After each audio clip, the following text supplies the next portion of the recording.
Alors, ça débute. Bonjour à tous, bienvenue à l'atelier spécial d'aujourd'hui, Réalité augmentée pour tous, un atelier donné par le REFAD et l'Association canadienne des concepteurs et des conceptrices pédagogiques, la CCP. Un énorme merci à M. Jean Vouillon de l'Université de Saint-Boniface pour son implication pour la formation d'aujourd'hui. On remercie également nos bailleurs de fonds habituels, Patrimoine canadien, le Secrétariat du Québec aux relations canadiennes, le SQRC. On remercie aussi l'équipe du CEDAF pour l'appui pour la formation avec M. François Dallaire, l'homme de l'ombre. On vous rappelle que la formation se termine à 13h, heure de l'Est, mais si vous avez des questions, des commentaires, des suggestions, comme je le dis très souvent, abusez du REFAD. On se fera un plaisir de faire circuler l'information vers M. Vouillon. Et M. Vouillon, la même chose, vous avez de l'information que vous voulez faire supplémentaire à faire circuler aux participants. Vous ne vous gênez pas. Vous avez également des questions, des commentaires en cours de route. On vous invite à utiliser le clavardage que je viens de souligner à l'instant ou carrément utiliser vos caméras et vos micros. La manipulation pour le logiciel en tant que tel est assez facile. Prenez votre curseur. Pour ceux qui n'ont jamais utilisé Zoom, vous le descendez tout en bas et vous êtes en mesure de voir les boutons de manipulation.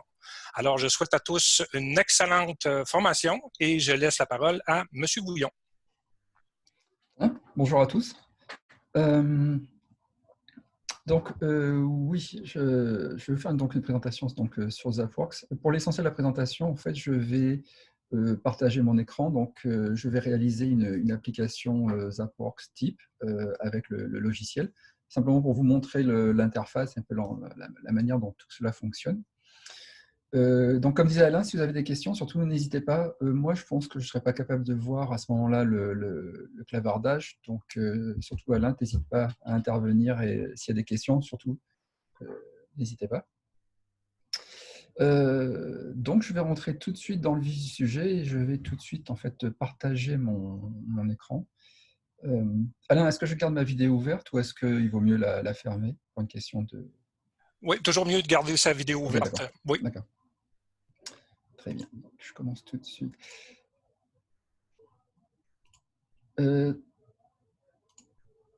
Donc ça, c'est simplement d'abord pour vous expliquer globalement comment fonctionne effectivement donc Zapworks. Zapworks, effectivement, dans le titre, j'ai dit que c'était la réalité augmentée pour tous. C'est qu'effectivement, c'est une solution qui va vous permettre très rapidement de créer des applications en réalité augmentée, voire même des applications de réalité virtuelle, mais de manière très très simple, mais en même temps très complète. On va voir qu'on peut aller très loin avec.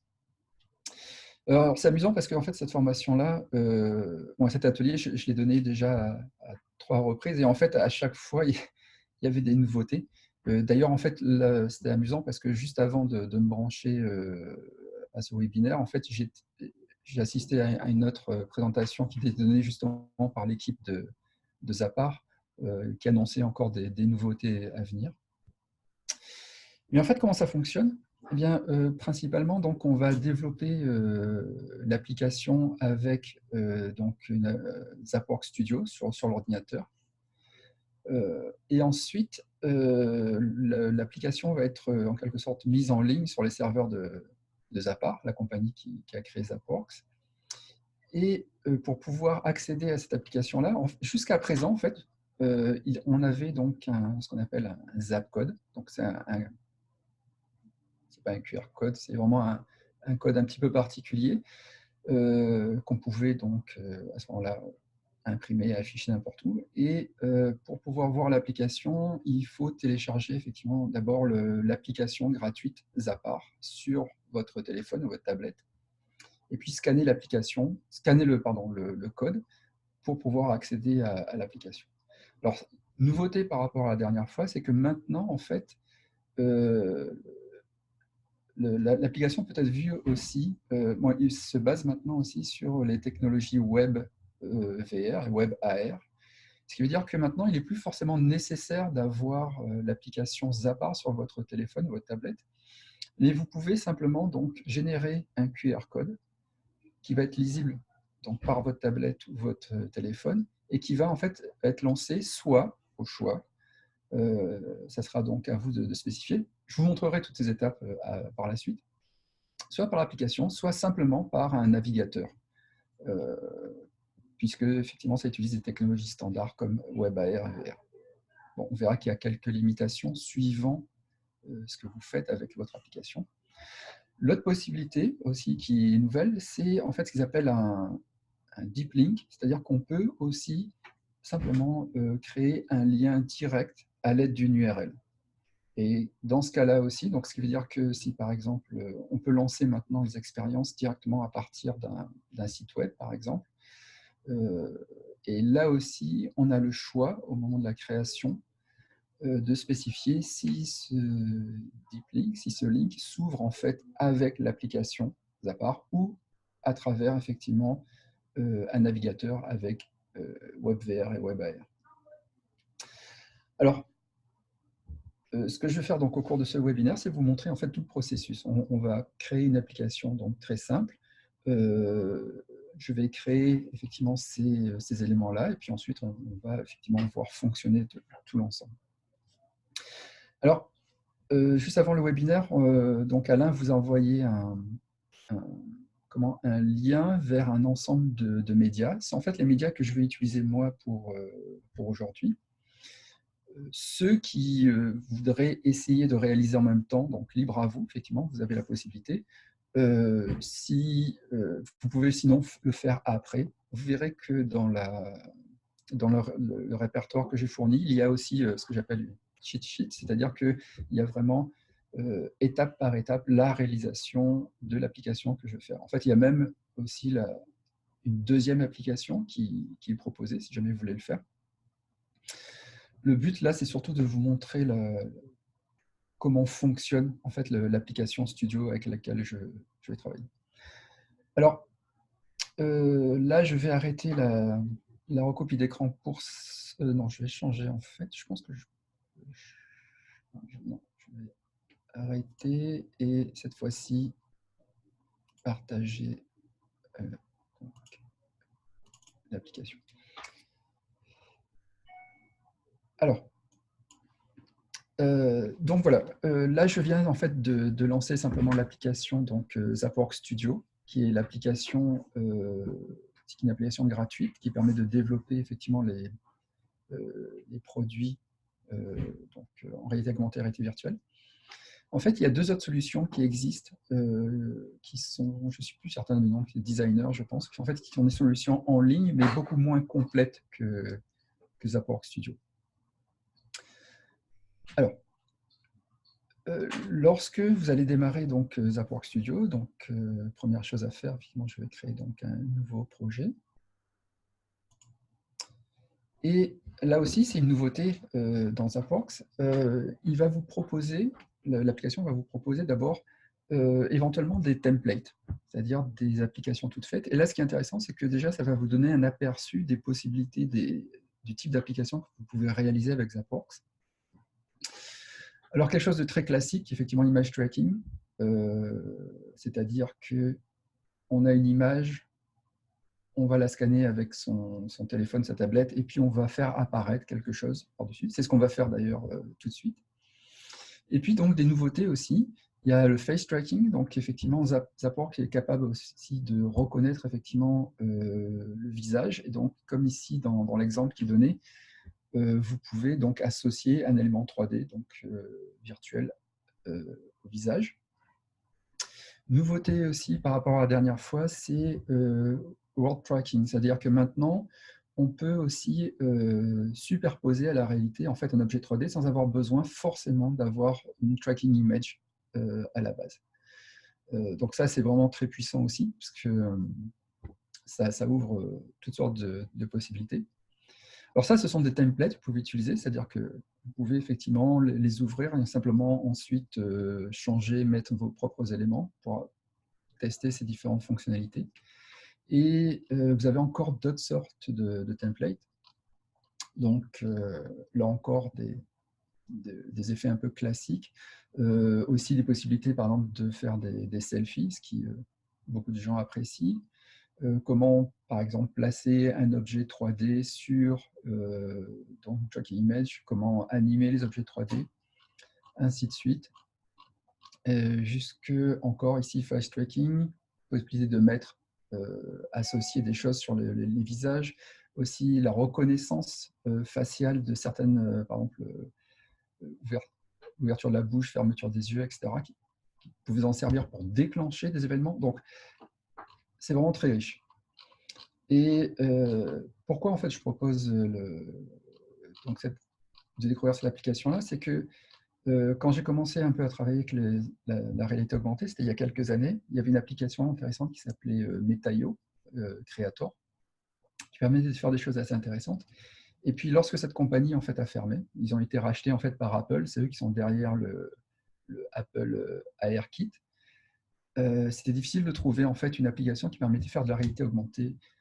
Il y avait soit des applications donc, vraiment très basiques, qui permettent de faire des choses très simples, mais sans pouvoir aller très loin, ou alors, si vous voulez faire de la réalité augmentée, de la réalité virtuelle, vous avez à ce moment-là, sinon, des solutions avec des logiciels comme Unity, par exemple. Mais c'est quand même relativement plus complexe à faire, donc c'est moins accessible à la grande majorité. Et puis, effectivement, il y a Zaporx qui est arrivé, et là, c'est vraiment, comme vous avez déjà un aperçu de ce qu'on peut faire avec, et ce qu'on peut faire, c'est de manière très, très facile à faire. Mais en même temps, il y a aussi, et ça c'est le côté intéressant, c'est qu'il y a derrière, on peut rajouter de la programmation avec JavaScript. Et à partir de là, donc, ça vous ouvre vraiment tout un ensemble de possibilités et vous pouvez réaliser des choses très complexes avec, de manière assez simple, je dirais. Alors, pour tout de suite, je vais simplement, moi, commencer avec une application donc, complètement vierge, sans rien, pour justement vous montrer le processus, effectivement, de réalisation des applications dans Zaporx. Donc, je vais créer l'application.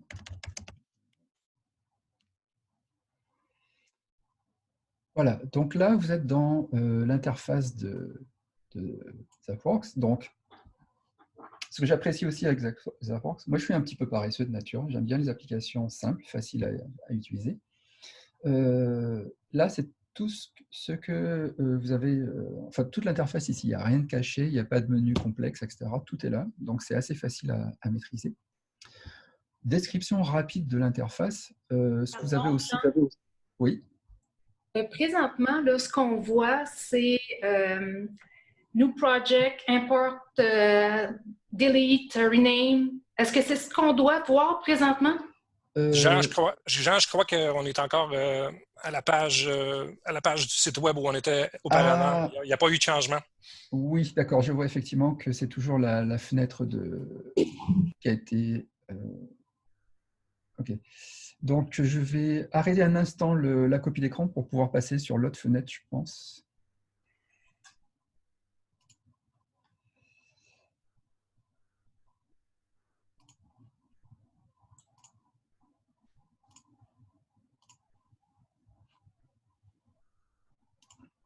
Cette fois-ci, vous devriez voir donc la fenêtre de Zaporx, oui, avec oui. toute une interface un peu grise. Voilà. Okay. Parfait. Désolé, je n'ai pas encore trop l'habitude de Zoom. Donc ça, c'est l'interface de travail. Et on a tout là. Il n'y a pas de palette cachée, il n'y a pas de menu fou là. Donc la partie centrale, d'abord, c'est évidemment ce que va voir l'utilisateur final. C'est là où va se dérouler votre expérience. Alors, je vais commencer ici, donc en haut à gauche, et puis je vais tourner dans le sens aiguille inverse d'une montre. Alors, vous avez ici d'abord la bibliothèque de médias, d'accord, Media Library. Alors, ce qu'il faut comprendre, parce que c'était une question que j'avais eue, c'est que vous n'allez rien créer directement avec Zaporx. C'est-à-dire qu'il va falloir que vous fassiez tous les médias à l'extérieur. C'est-à-dire que si vous voulez des modèles 3D, il faudra réaliser les modèles 3D. Si vous voulez du son, il faudra le faire aussi avec des logiciels de son. Pour les images, c'est pareil, etc. Et ensuite, ce qu'on fait, c'est qu'on importe tous ces médias pour pouvoir les intégrer dans Zaporx. Alors, c'est ici qu'on va les importer, dans la fenêtre de médias. Ce qu'on fera donc tout à l'heure, j'importerai donc des images et puis un modèle 3D. Mais sinon, on ne fait rien. La seule chose qui est proposée, ce sont des plans simples qui servent éventuellement d'objets interactifs. Mais sinon, on ne crée rien directement dans Zapworks.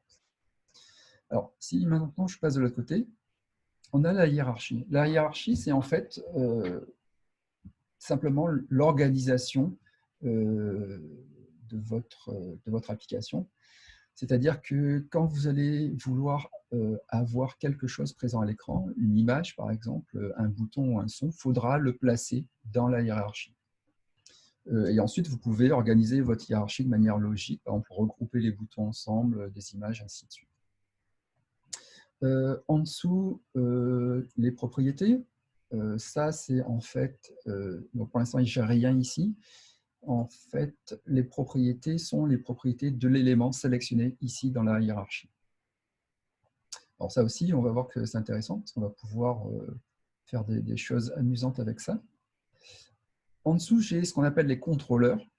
Alors les contrôleurs, c'est quoi? Ce sont en fait, donc là, c'est des espèces de répertoires dans lesquels j'ai ce que Zapworks appelle des états. En fait, les contrôleurs permettent de faire quoi? En fait, ils permettent de contrôler les propriétés des objets qui sont dans la hiérarchie. Alors, ça, c'est intéressant. Pourquoi? Parce que si, par exemple, je veux qu'un objet apparaisse ou disparaisse, s'il y a un événement utilisateur quelconque, je vais pouvoir le faire avec les contrôleurs. Je pourrais, par exemple, contrôler la visibilité ou l'invisibilité d'un objet. Je pourrais aussi faire autre chose que simplement gérer des états, c'est en fait créer des timelines, c'est-à-dire créer de l'animation. Je vais pouvoir animer un objet, le faire tourner, par exemple, le déplacer, l'agrandir, et ainsi de suite. Attendez, je déplace en même temps la fenêtre vidéo. Okay. Alors, un exemple ici, par exemple, si je choisis... Non, mauvais exemple. Là. On voit que quand, par exemple, là, j'ai déjà des contrôleurs qui existent, un qui s'appelle Display, et à l'intérieur, je trouve un état. Et là, quand je sélectionne l'état, vous voyez apparaître effectivement les propriétés de l'objet que je suis en train de contrôler. Donc, tout va se faire vraiment de manière interactive. Donc, si jamais il y en a qui ont peur un peu du code, vous allez voir, vous n'avez pas besoin d'écrire quoi que ce soit. Tout va se faire de manière interactive, de manière assez simple. Ensuite, je termine mon tour là. Ensuite, donc, vous avez un historique. Okay. Et juste au-dessus, la dernière chose qu'on n'a pas encore vue, c'est ce qu'on appelle les symboles. Alors, les symboles, c'est quoi? Ce sont des éléments avec lesquels vous allez travailler aussi, un petit peu comme les médias, à ceci près que ce sont des objets qui sont un peu plus complexes. En fait, un symbole, c'est ni plus ni moins qu'un objet Zapworks. C'est-à-dire que vous pouvez créer en quelque sorte une application Zapworks et ensuite la réutiliser en tant que symbole dans une autre application Zapworks. Donc ça, c'est très intéressant parce que ça vous permet d'imbriquer en quelque sorte les animations ensemble et de créer des choses très complexes ou de pouvoir réutiliser des outils. Par exemple, si vous créez des boutons interactifs ou des animations, etc., vous pouvez les réutiliser à travers différentes animations grâce au symbole. Je répète, si vous avez des questions, surtout n'hésitez pas. Ou si je parle trop vite, n'hésitez pas non plus à me dire de ralentir. Alors, là, comme je vous l'ai dit, je vais réaliser devant vous donc, une application simple, donc typique, c'est-à-dire avoir une tracking image et faire apparaître un objet sur une tracking image, qui est vraiment la base, l'exercice type en réalité augmentée. Alors, pour ça, première chose, évidemment, je vais aller dans ma bibliothèque de médias et je vais commencer par importer quelque chose. Alors, là, vous voyez apparaître donc un sous-menu quand je clique sur le petit bouton plus. Alors, je peux effectivement donc importer des médias. Le deuxième élément, par contre, est un peu particulier, c'est Train Image File. Alors, ça, c'est quoi? C'est justement ce qui est utilisé lorsque vous allez vouloir créer donc une tracking image. Une tracking image, ça peut être en fait n'importe quel type d'image, mais il faut qu'elle soit d'abord... Désolé. Il faut qu'elle soit d'abord en quelque sorte analysée par Zapworks. C'est ça le terme train en fait, pour qu'elle puisse être après reconnue et ainsi de suite.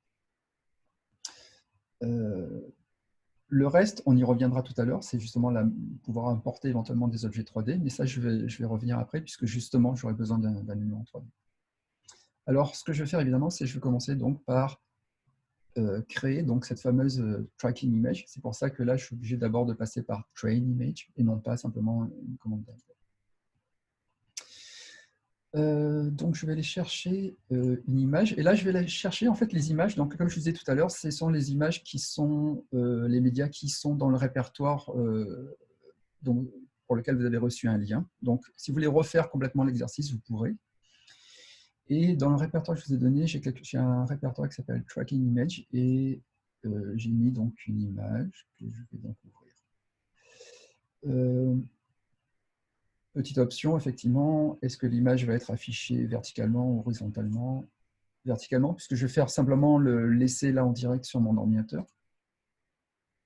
Et là, maintenant, vous voyez effectivement la fenêtre pendant laquelle, effectivement, il va analyser l'image en question. Donc, ça prend quelques secondes.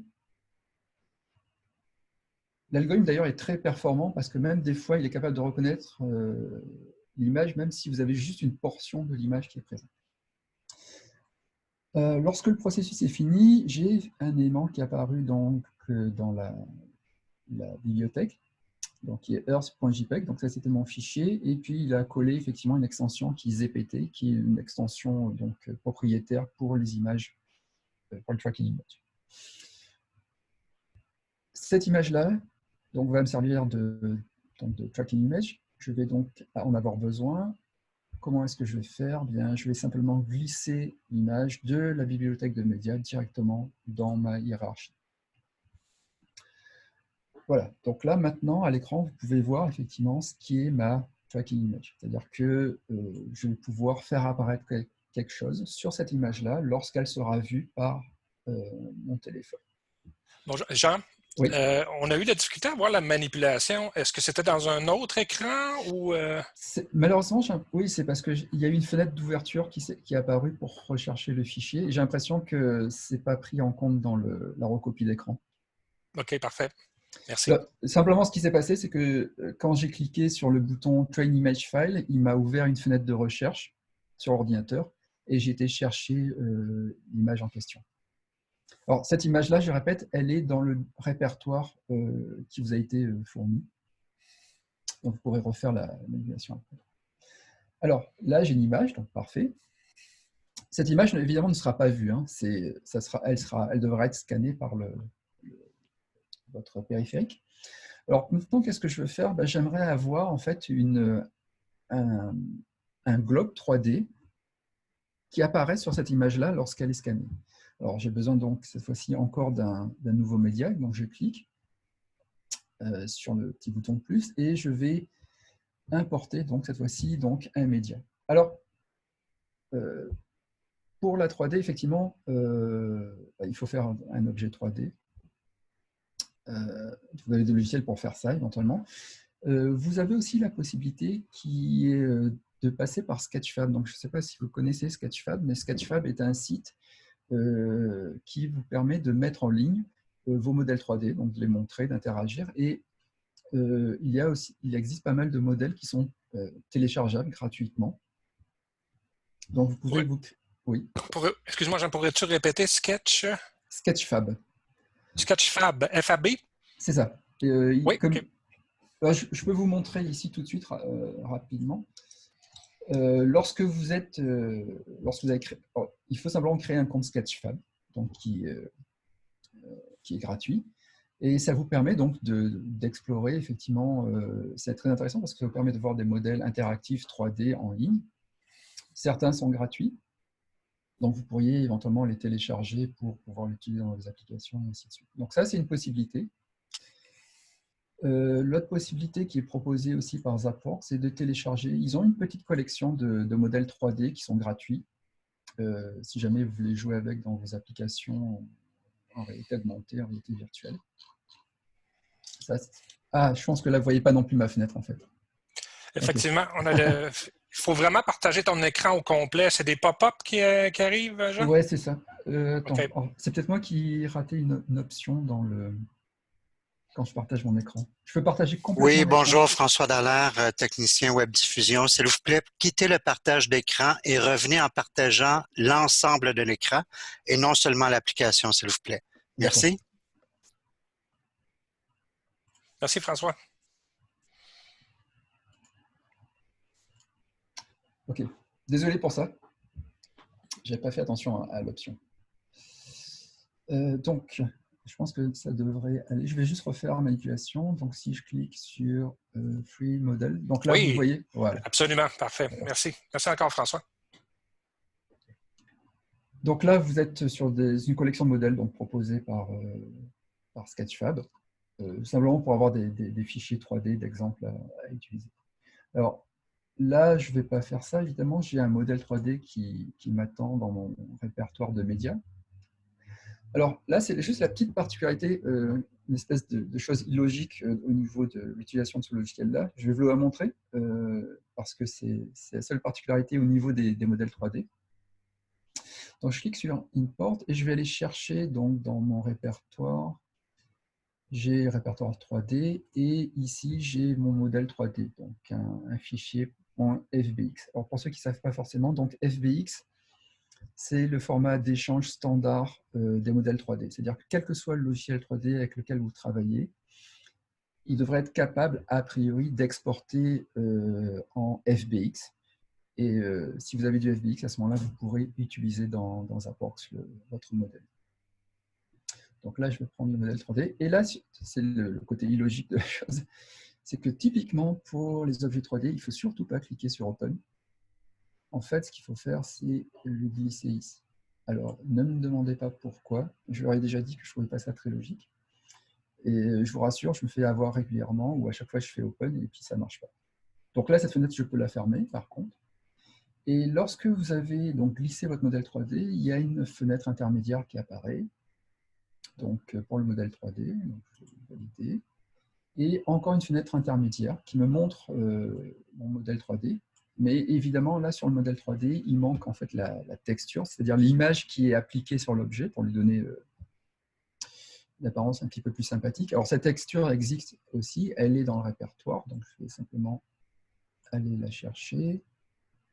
Et dans les médias, vous avez toujours un répertoire 3D, vous aviez le modèle FBX, et là, vous avez donc en fait ce qu'on appelle la texture. C'est simplement une image qui va être collée sur l'objet.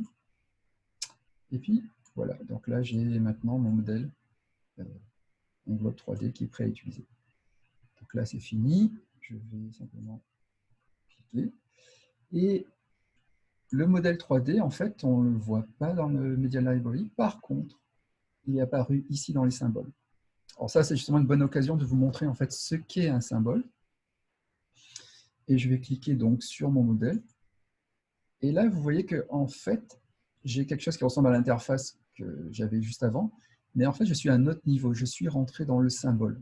Et dans le symbole, le symbole a sa propre hiérarchie, il a ses propres contrôleurs, il a ses propres médias, et ainsi de suite. Donc, vous voyez qu'en fait, le symbole, c'est vraiment un modèle Zaporx, un fichier Zaporx, en fait, qui est à l'intérieur d'une application Zaporx. Donc, c'est comme ça qu'on peut créer vraiment des choses assez complexes.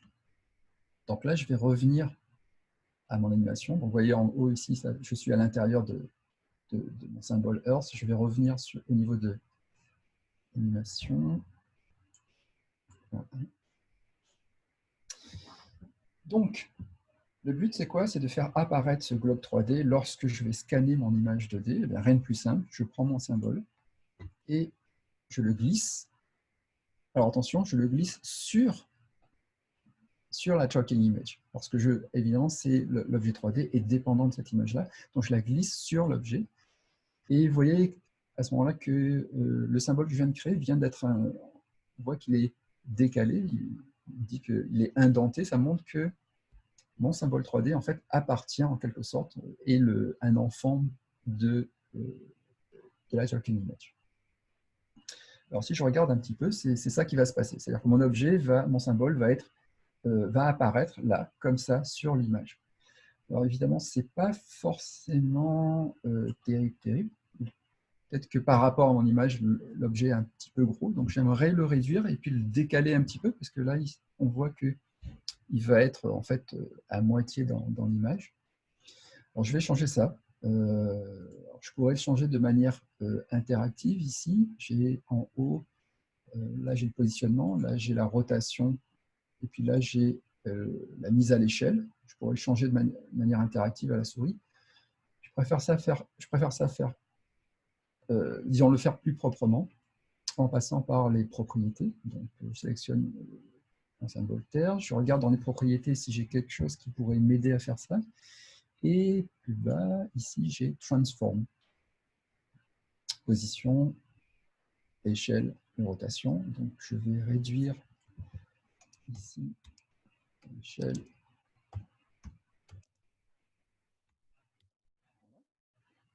Et je vais aussi déplacer un petit peu la Terre pour pas qu'elle soit dans l'image. Cette fois-ci, je vais le faire de manière interactive. Je vais aller sur le P, positionnement, et déplacer la Terre. Donc, ce qui veut dire que lorsque je vais scanner mon image, lorsque mon application sera prête, je devrais voir la Terre apparaître à peu près comme ça par rapport à la tracking image. Bon, et en fait, là, j'ai fini. Il n'y a plus qu'à tester et voir si ça fonctionne. Alors, comment faire pour tester? En haut de votre fenêtre, vous avez ici une série de commandes. Et il y en a une qui est Preview. Donc, je vais cliquer sur Preview.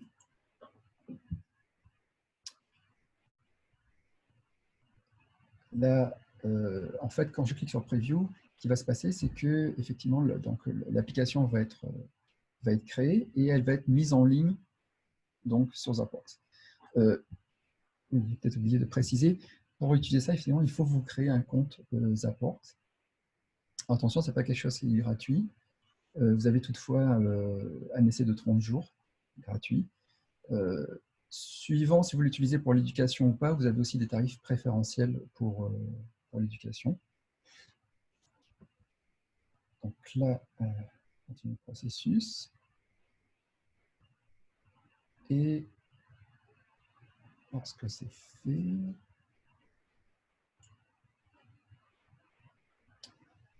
attendez, je recommence.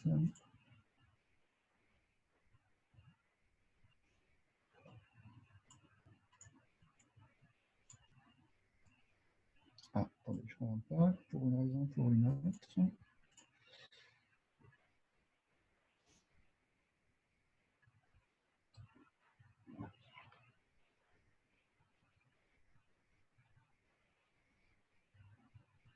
J'ai quelque chose d'inattendu qui se produit.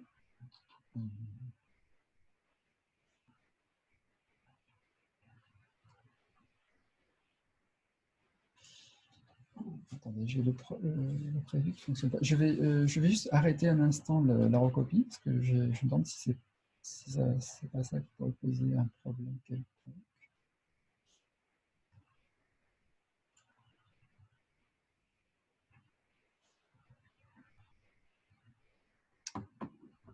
Ah, non.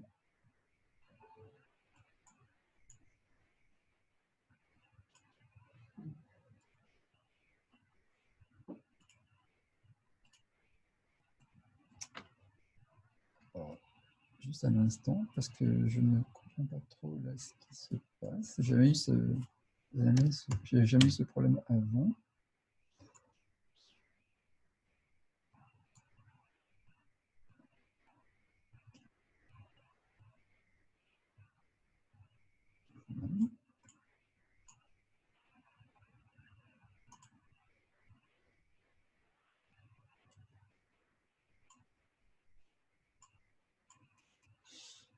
Ah, alors,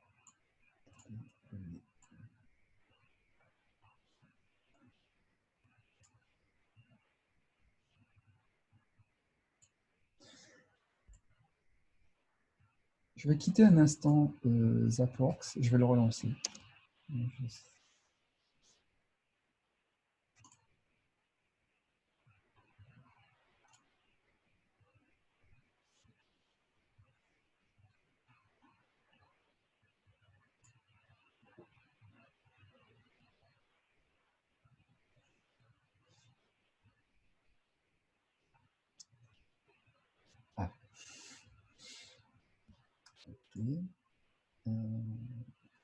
Je vais essayer autre chose. Alors attendez, là c'est quelque chose qui m'était jamais arrivé, donc je ne sais pas pourquoi on refuse de faire la prévisualisation.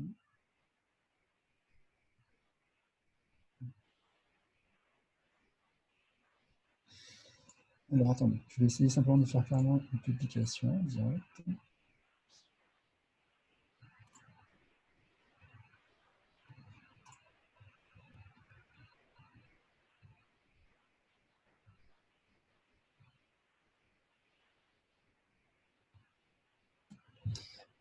Alors, en principe, alors, je ne sais pas exactement. Honnêtement, c'est la première fois que ça m'arrive d'avoir la prévisualisation qui ne fonctionne pas. En principe, à la fin de la prévisualisation, j'aurais dû avoir cette fenêtre qui apparaissent avec effectivement un zapcode. Alors simplement, la différence, c'est que le zapcode que j'aurais eu ici aurait été un zapcode temporaire, juste le temps de tester le fonctionnement de l'application. Là, j'ai simplement utilisé j'ai fait une publication, j'ai utilisé un zapcode que j'ai créé auparavant. Alors, pour la suite, je vais... Jean, il y aurait une question. Il y a quelqu'un qui s'est joint un peu plus tard à l'atelier. J'ai peut-être raté le début. C'est gratuit de télécharger le logiciel et de travailler avec l'interface affichée sur l'écran? C'est la question. C'est une bonne question. En fait, comme je disais, le Zappa en fait, n'est pas une solution gratuite.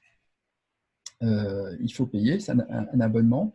Ce que vous pouvez faire, par contre, c'est créer, vous avez le droit à une période d'essai de 30 jours gratuite.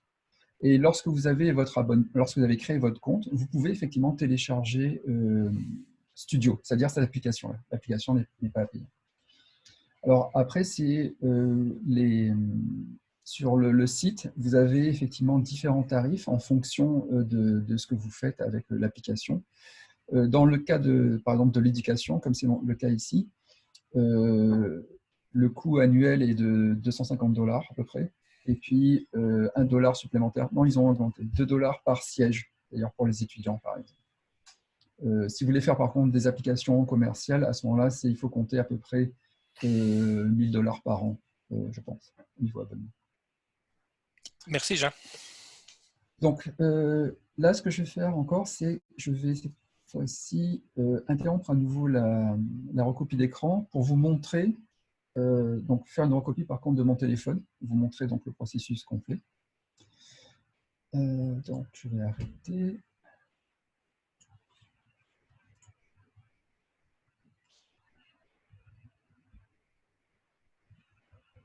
Donc là, c'est mon téléphone. Je vais donc lancer l'application Zappa. Je suis en train de mélanger avec la souris. OK. Je vais donc scanner le code. Et ce dont j'ai besoin maintenant, voilà. Donc là, l'application est chargée. Et il n'y a rien qui se passe parce qu'en fait, elle est en attente de trouver donc, une tracking image. Et je vais afficher sur mon ordinateur donc l'image. Et vous voyez que lorsque je scanne l'image, en fait, j'ai donc le globe 3D qui apparaît. Okay. Donc voilà, première application qui fonctionne. Donc vous voyez que ce n'était pas très compliqué, c'était un petit peu long. Simplement donc une image à entraîner, pour qu'elle devienne une tracking image, et puis ensuite un modèle 3D importé, et puis c'est fini. Est-ce que tout le monde peut voir ça? Oui. OK. Je vais arrêter. Je vais revenir maintenant sur...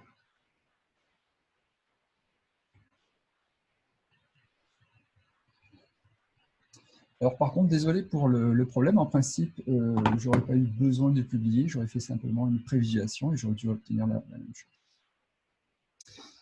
Donc ça fonctionne. Alors maintenant, par contre, on peut rajouter des fonctionnalités, des choses un petit peu plus intéressantes. Par exemple, là j'ai la Terre, donc j'ai mon globe. Peut-être que ça serait plus amusant si la Terre tournait. Excuse-moi, Jean, il y a une question. Oui. Est-ce qu'il y a des options open source pour le même genre de logiciel, la même chose? Honnêtement, là, j'ai pas de.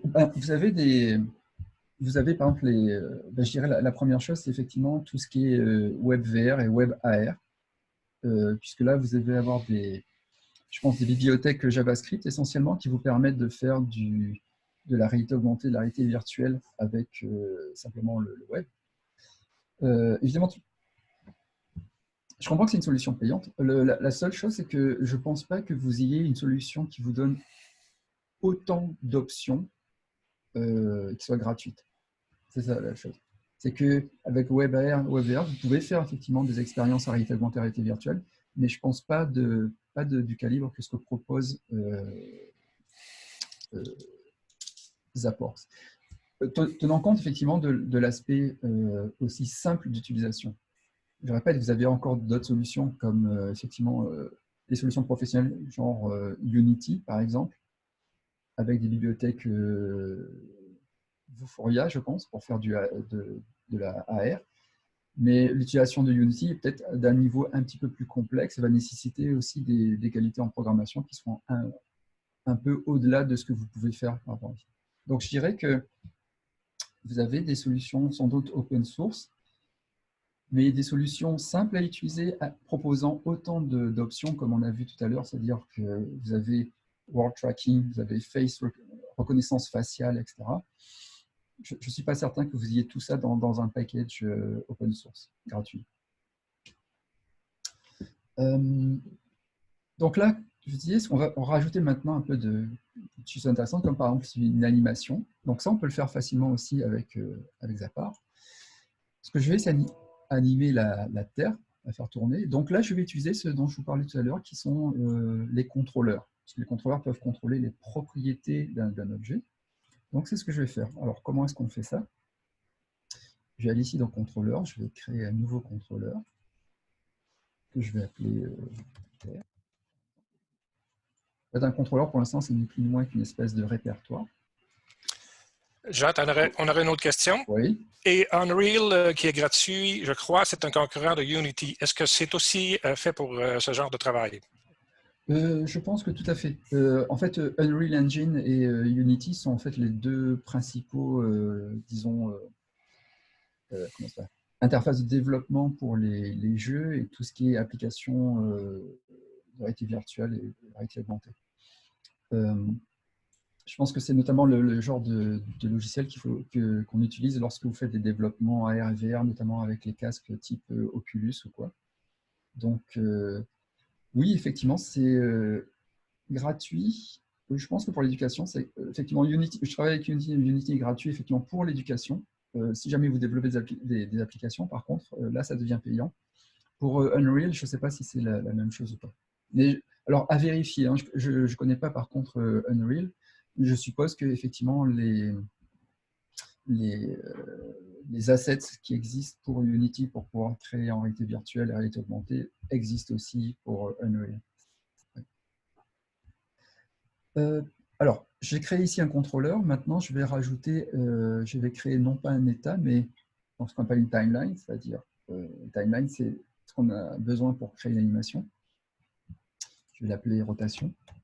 Alors, je rappelle aussi, hein, si jamais je vais un peu vite, surtout n'ayez pas peur, dans le dossier, j'ai fait j'ai fait un document où toutes ces étapes sont indiquées, donc vous pourrez le refaire tranquillement chez vous si vous voulez. Donc là, j'ai créé une timeline, et quand je clique sur Timeline, dans la partie centrale, en bas, je vois effectivement apparaître donc, une base de temps. C'est quelque chose qui est commun à tout ce qui permet de créer des animations, donc on va retrouver dans le logiciel 3D ou ailleurs. Première chose à faire, c'est spécifier la durée. Donc là, il me propose par défaut une durée de 5000 millisecondes, 5 secondes. Je ne vais rien changer, je vais prendre ça, c'est très bien. Je vais simplement zoomer un petit peu en arrière pour pouvoir voir toute ma timeline. Donc voilà, là j'ai mon animation qui est sur 5 secondes. Évidemment, qu'est-ce que je veux animer? Je veux que la Terre tourne, ce qui veut dire que je vais la faire, en fait, je vais animer ses propriétés de rotation. Propriétés de rotation, je les retrouve, comme tout à l'heure, ici dans Transform. J'avais déjà été sur cette partie-là pour changer l'échelle. Maintenant, je vais changer sa rotation. Alors, c'est rotation sur, a priori, l'axe Y, c'est l'axe vertical. Et vous voyez que, en fait, en étant dans un élément ici dans le contrôleur, ici, toute mon interface devient grise. Je ne peux pas la changer directement. Par contre, il y a un petit bouton de plus qui est apparu qui me permet de la mettre ici pour la timeline, justement, au niveau de mon contrôleur. Donc voilà, la rotation est apparue. Le principe de rotation des animations, c'est un peu la même chose que partout, dans tous les autres logiciels qui gèrent les animations, on travaille par ce qu'on appelle des images clés, les keyframes. Donc l'idée, c'est quoi? C'est que je vais créer une première keyframe. Donc je fais un clic droit, keyframe. Et ensuite, je vais aller à la fin de mon animation, des 5 secondes, et je vais créer une nouvelle keyframe pour laquelle, en fait, la rotation sera, donc là, 100 degrés, évidemment. Je vais faire un tour complet, donc je vais mettre 360. Donc là, vous voyez, notre keyframe s'est créé, donc 360. Il manque simplement ici, donc maintenant, j'ai mes 2 keyframes, je suis revenu sur la première, et là, je lui demande de faire la transition. Donc, en ayant fait ça, j'ai simplement la Terre qui est animée, et puis c'est tout. Alors, je peux même reboucler l'animation, évidemment, j'aimerais que ma Terre tourne tout le temps. Donc, voilà. Donc, à l'intérieur de Zaporx, vous pouvez effectivement animer des choses simples à partir du moment où c'est des transformations de propriétés telles que positionnement, mise à l'échelle ou rotation. Il y a une autre question, Oui. Jean. Blender serait-il la solution open source pour Zapworks? Pour la 3D, absolument. Absolument, Blender, si vous voulez faire des éléments 3D, je dirais que là, dans ce cas-là, effectivement, Blender, gratuit, et c'est un excellent logiciel. Il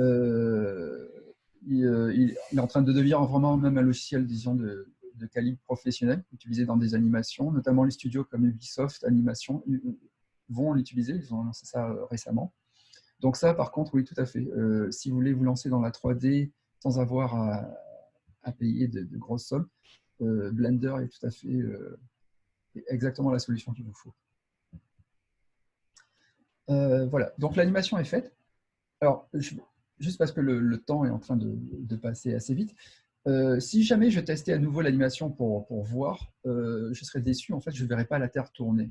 Parce que, en fait, j'ai créé l'animation, mais il faut lui dire de déclencher l'animation pour voir l'animation se faire.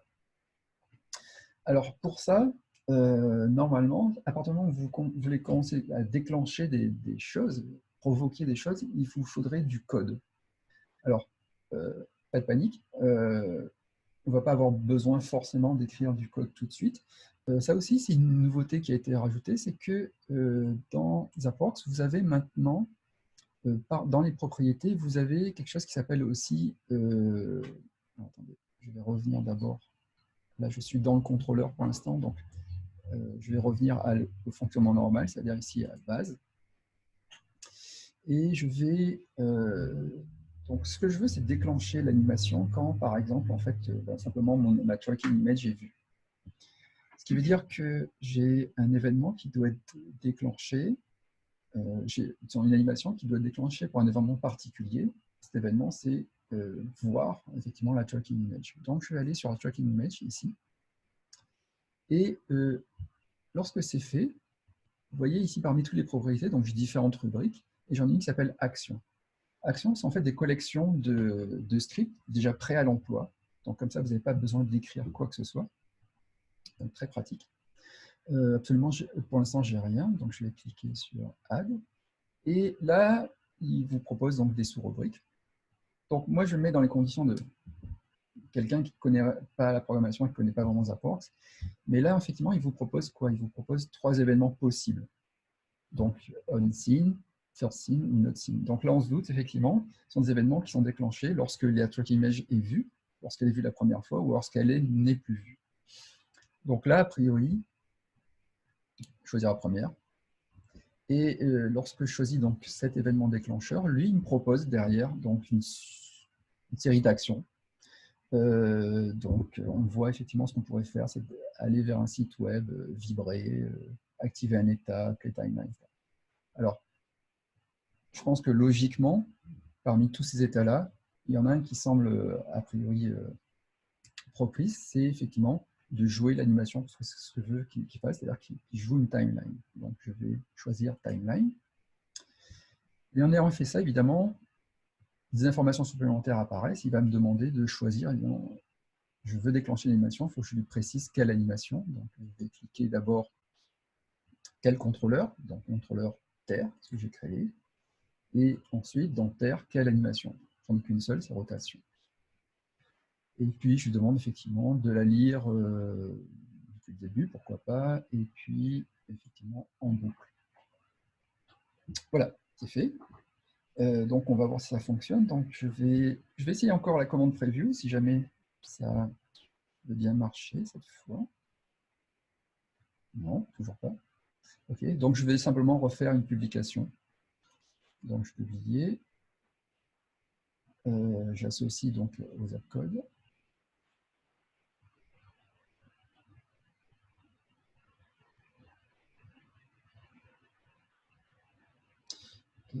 Et je vais donc à nouveau... Alors, si jamais vous avez votre téléphone avec vous, une tablette, et que vous avez éventuellement l'application Zappar, vous pouvez, si vous voulez, tout de suite zapper le code que vous voyez. Donc je vais simplement quitter un instant la recopie d'écran pour pouvoir recopier l'écran de mon téléphone.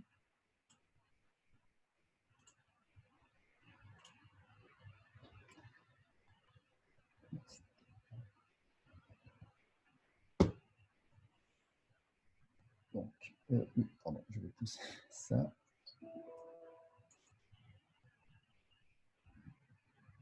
Et je vais afficher évidemment la tracking image.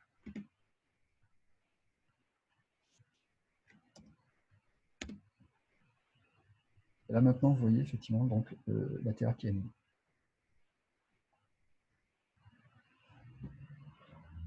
C'est pas très compliqué. Okay. Donc c'est tout pour tout de suite. Alors, il y a encore des petites choses qu'il va falloir que je corrige, qui ne sont pas encore excellentes là pour mon application. Pourriez-vous nous remontrer le code parce que je n'avais pas eu le temps d'installer l'application, s'il vous plaît? Oui. Alors, en fait, il n'y a pas de code. C'est ça qui est sympathique. La seule chose à faire, c'est de, juste pour reprendre, je veux que la Terre donc, soit animée lorsque la tracking image est vue. Donc, j'ai sélectionné la tracking image ici. Et dans les propriétés, je vais le refaire. J'ai sélectionné la tracking image. Dans les propriétés, il y a la partie donc action. Et là, j'ai rajouté une action. D'abord, j'ai trois éléments qui sont en fait les trois événements possibles proposés. Donc, lorsqu'elle est vue première fois ou pas vue. Donc là, en l'occurrence, je l'ai mis sur le unseen, c'est-à-dire lorsque l'image est vue. Et ensuite, j'ai choisi simplement donc play timeline, lecture de l'animation. Donc, vous voyez qu'il y a d'autres options hein, possibles. Ça vous donne un peu des idées de ce que vous pourriez faire. Donc, play timeline. Et ensuite, il ne me reste plus qu'à spécifier évidemment quelle animation je veux lire.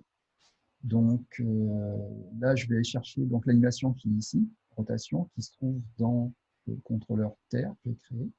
Donc, Terre. Et ensuite, rotation. Et là, je demande de la lire depuis le début et surtout de la lire en boucle. Madame Lévesque-Baudet nous confirme en ligne que ça fonctionne. Elle a fait le test de son côté. Super. Ça qui est rigolo, c'est que je peux faire quelque chose en direct et puis vous pouvez le tester tout de suite. En fait, ça va marcher. Alors, il y a encore des petites choses à corriger, mais là, je vois que le temps file. Alors, je vais vous montrer aussi l'étape finale, parce que là, je suis obligé de publier. Parce que lorsque vous allez tester, vous allez faire un preview, vous allez avoir en fait un zapcode qui est temporaire. Évidemment, si vous voulez publier un livre, une revue, une affiche avec un zapcode dessus, il va falloir créer ça.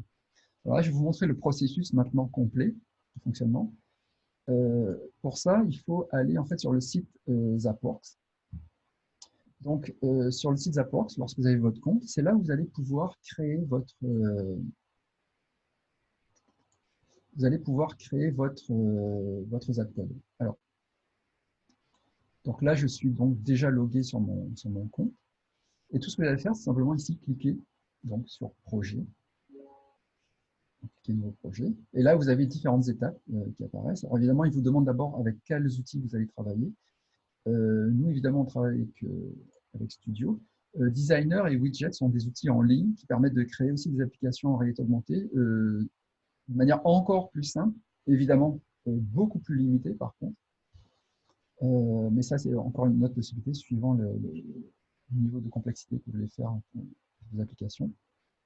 Donc là, je choisis Studio. Ensuite, ça, donc, c'est une nouveauté aussi.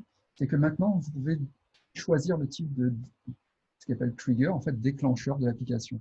Alors, par défaut, évidemment, vous avez le Zapcode. Mais comme je disais tout à l'heure, vous pouvez aussi avoir en fait un QR code ou encore un deep link, c'est-à-dire pour déclencher l'application à partir d'un lien dans un site web. Là, je vais commencer par le premier, Zapcode. Et puis, évidemment, il faut que je donne un nom. Et là,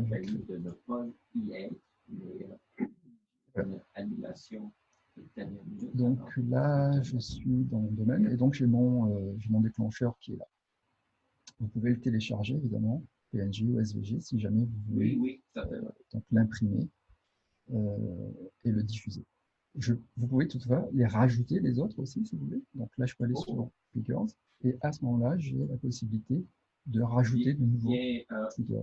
Donc là, Jean, oui. Il faudrait parler un peu plus fort, s'il vous plaît. On entend votre camarade de bureau. Là. Votre camarade de bureau prend toute la place.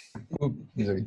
Je suis en train de donner encore en ligne aussi en même temps. Oui, c'est pour partage de mes bureaux. C'est pour Réclame et puis l'autre. Donc, j'essaie de parler plus fort que lui. Désolé. Donc là, je vais rajouter un nouveau déclencheur ici. Me semble que c'est ça. Et je vais rajouter par exemple le QR code. Dave? Ok, désolé. Donc là, je vais rajouter le QR code, par exemple. Alors, l'avantage de ça, c'est quoi? C'est que vous n'aurez pas forcément besoin de télécharger l'app Zapar sur votre téléphone, puisque votre téléphone, votre tablette, en principe, maintenant, peut avoir un lecteur de QR code donc intégré. Donc là, je vais créer le déclencheur.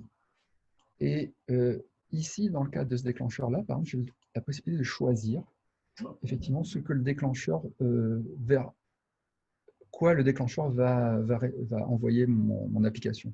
Soit j'utilise effectivement l'application Zappa, qui est sur le téléphone, soit simplement vers un navigateur avec une solution standard, donc WebAR.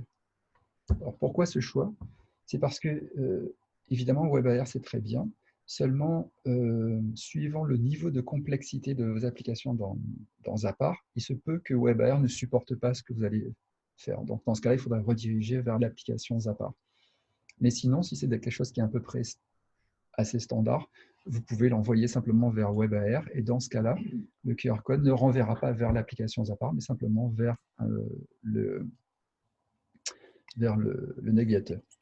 Il y a d'ailleurs un commentaire de François Dallaire du CEDAF qui souligne que le gros avantage de QR code, pas besoin de l'application Zapcode dans ce temps-là. Absolument. Mais je répète, avec Zapworks, vous allez pouvoir créer des applications extrêmement complexes, des jeux, des choses comme ça, avec beaucoup de 3D. Et là, dans ce cas-là, la solution WebAR ne pourra pas faire fonctionner correctement. Donc ça, c'est simplement quelque chose à avoir en tête. Mais effectivement, l'avantage, c'est que le QR code va être plus universel dans ce cas-là. On n'aura pas besoin de l'application. Et enfin, l'autre chose encore que vous pouvez rajouter si vous voulez, c'est effectivement ce qu'on appelle le deep link. Et dans ce cas-là, effectivement, c'est la création d'un lien. Donc, c'est-à-dire que vous pourrez insérer un lien dans une page web standard. Et puis, lorsque les personnes vont cliquer dessus, on s'entend qu'il faut être sur une plateforme mobile, c'est-à-dire téléphone ou tablette.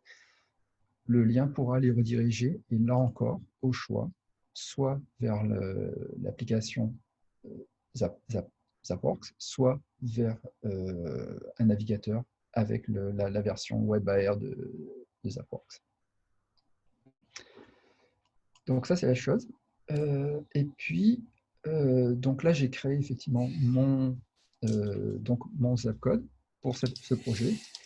Et la dernière étape, en fait, vraiment, mais en fait, je l'ai déjà faite devant vous, c'est que lorsque votre application est prête, tout ce que vous faites, c'est à partir du logiciel, c'est faire une commande de publication.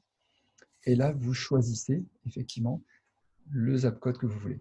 Donc là, par exemple, je vais changer et il va me proposer effectivement les différents Zapcodes de mes différents projets. Donc là, Refat 2, c'est celui que je viens juste de créer là devant vous, qui n'a jamais été encore publié. Je le choisis. Et donc maintenant, je vais pouvoir effectivement publier mon application. C'est-à-dire que mon application va être créée, envoyée en ligne sur les serveurs des Zapworks, et ce Zapcode va être maintenant effectif. Il va pouvoir fonctionner effectivement lorsque je vais le scanner. Voilà. Là, je le fais juste pour... donc, ceux qui ont un téléphone ou quoi, vous pourrez toujours tester. Si vous voulez, vous pouvez aussi le tester. Oui. En fait, je vais vous rafficher la page. S'il y en a qui ont leur téléphone qui veulent tester les choses, vous pouvez aussi, si vous voulez, tester. Là, je pense que là, il est peut-être un peu petit. Je pourrais le tester, je pense, avec mon...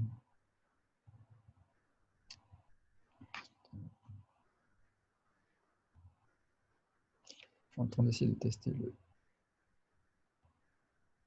Okay. Je vais juste télécharger rapidement. Voilà.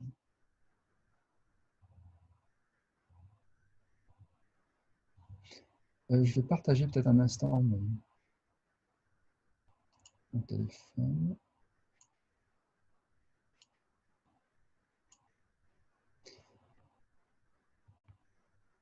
Voilà, oui. Donc, là, c'est juste pour essayer le QR code. Donc, vous voyez que le QR code a été reconnu. Et là, il est renvoyé en fait sur la version, donc attention, ce n'est pas l'application Zapar, c'est la version web AR de Zapar. Je tape sur Launch.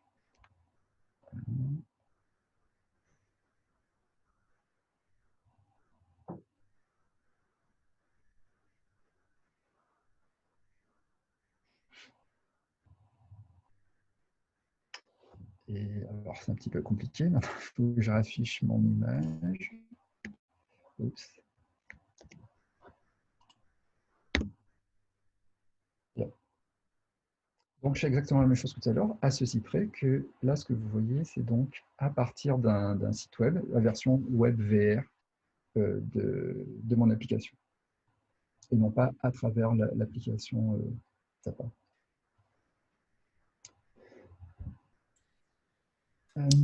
Je vois que le temps passe. Je pense qu'on a fini. Ou est-ce que je peux continuer? Non, je pense que là, c'est...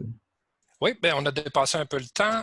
Est-ce que juste pour faire le tour, s'il y a des commentaires, des questions, des suggestions concernant aujourd'hui, il y avait quand même énormément d'informations qui a circulé. Fait qu'on vous invite à contacter le réseau pour obtenir le clavardage et le lien vidéo pour revoir le tout, bien entendu. François, tu as une question? Oui, bonjour François Dallaire, c'est DAF. Une question rapide, en fait deux petites questions rapides. Je remarque que vous fonctionnez en Macintosh. Est-ce que l'outil fonctionne également très bien sur Windows? Oui, absolument. Pas de problème. Est-ce qu'il y a une interface en français également? Ça, non. Ah, d'accord. Non, pas de... Merci.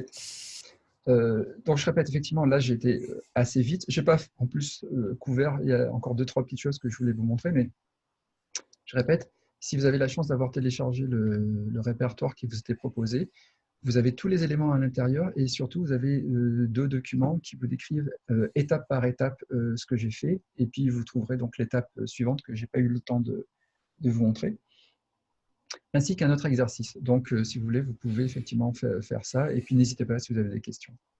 J'ai une question, moi, que j'avais écrite dans le clavardage. Est-ce que je pourrais utiliser mon Merge Cube avec ça? Votre quoi?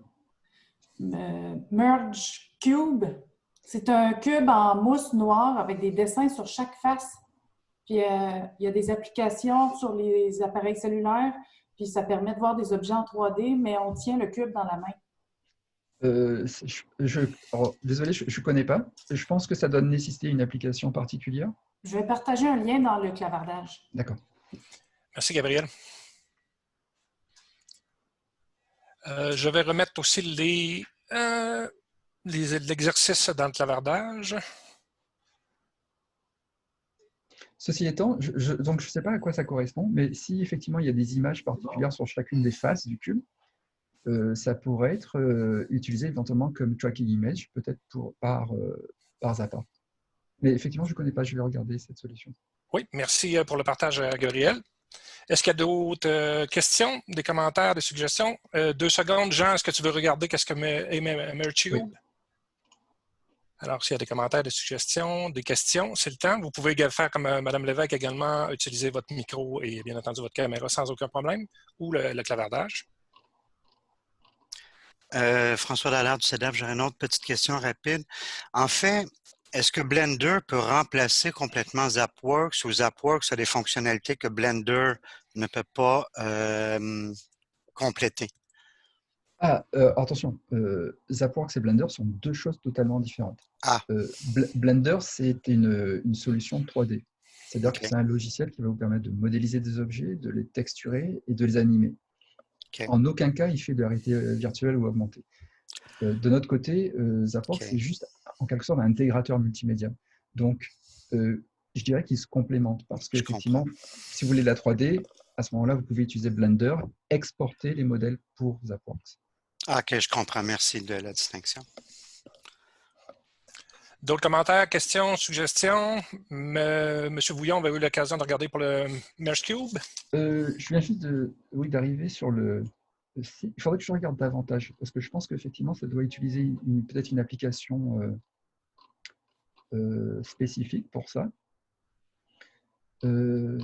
Mais effectivement, ça serait à tester parce que je pense que peut-être que les images, les faces, les images qui sont sur les faces du cube pourraient être utilisées par ZapWorks.